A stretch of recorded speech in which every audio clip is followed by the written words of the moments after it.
Hello, everybody. My name is Ann Gamache. I'm a therapist at Children's Research Triangle.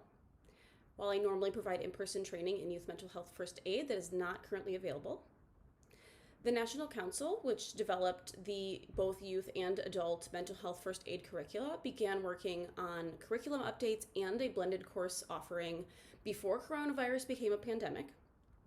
Now that most of us are sheltering in place, they have expanded to consider a fully virtual version. The timeline for those trainings is not solidified, but the goal is for both the adult and youth curricula to be available in the summer. In place of training, we are offering video clips like this one about topics that are relevant to our new circumstances due to coronavirus. One important concept for all of us, including adolescents, is coping. There are the obvious stressors, including things like health, safety, increased time at home and with family, and the inability to see their friends in person.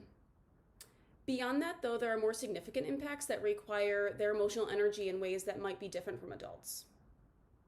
It is well understood that adolescents have limitations in their ability to regulate since their brains are still actively developing.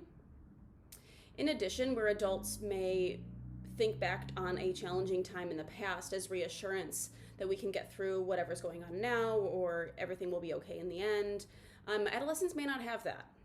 They might be experiencing certain types of stressors for the first time. Of course, coronavirus and a global pandemic is new for all of us, but there might be aspects of what we're experiencing that as adults we have experience with or know we can get through. Since adolescents aren't leaving home, they may not spontaneously encounter their support people anymore. So people at school or out in the world that they may ordinarily come in contact with, they may not. So an impromptu chat in the hallway at school is much different than a scheduled video conference, which would require planning and initiative on their part. Another really important concept are the milestones and memories that adolescents are missing out on right now.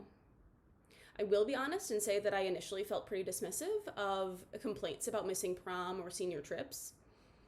While these events can feel embarrassing as adults to think back on or think maybe weren't significant in our development, they are an opportunity to say goodbye to their life in high school and to mark their accomplishments and achievements.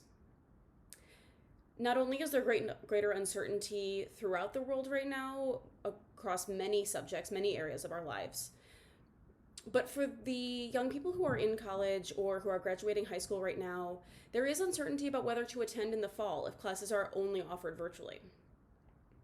As adults, it can be much easier to generate empathy when we remember that adolescents are thinking about some life-changing decisions right now. Over time, we will see how this pandemic influences the worldview of young people today. Do they provide career paths that provide high job security or telecommuting? Are they more prudent about health and safety? To what degree do fear and risk influence their choices? These are all questions that will be discovered with time. It is most important that as adults we remain open and available for the young people we care about. They will talk if we are there to listen. There are many online resources for supporting mental health during this pandemic. If you're interested in therapy services, you can contact Children's Research Triangle to get started.